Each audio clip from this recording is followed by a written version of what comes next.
ქართული ლუდის ფესტივალი ბათუმში დღეს დასრულდა. ქალაქმა ბათუმი ფესტის 2 დღის განმავლობაში უმასპინძლა.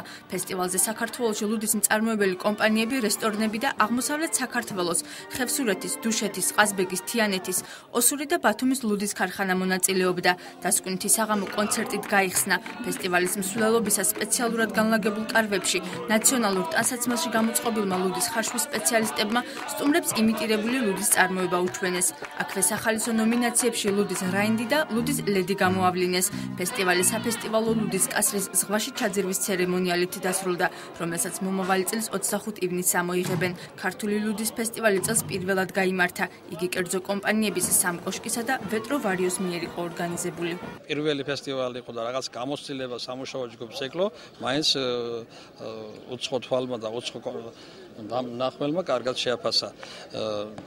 განსაკუთრებულად მნიშვნელოვანი და ლამაზი იყო, რომ ბევრმა ადამიანმა არ იცოდა თუ რამდენად მნიშვნელოვანია ქართული ლუდის ისტორია, ქართული ლუდის ხარშვის ისტორია, საიდან მოდის. წელს ყველაფერი თავის ადგილზე იყო, მაგრამ მომავალში იმდენი გამოცდილება მივიღეთ, რომ გრანდიოზული ქართული ლუდის ფესტივალი გვექნება. განსაკუთრებულად მომხიბვლელი იყო მოძრაობის თეატრის ჩვენებებით. ზოგადად კარგია ესეთი ფესტივალები, დაუშვათ, როგორც არის ქართული ლუდის ფესტივალი, თორემ აქ სხვა კუთხის არომადგენლებიც არიან, კუთხეების და მე ვფიქრობ, რომ კარგი იქნება, რომ ეს ტრადიცია დაგრძელდეს და ჩატარდეს ყოველ წელს. არაფერი ცუდი ამაში არ არის.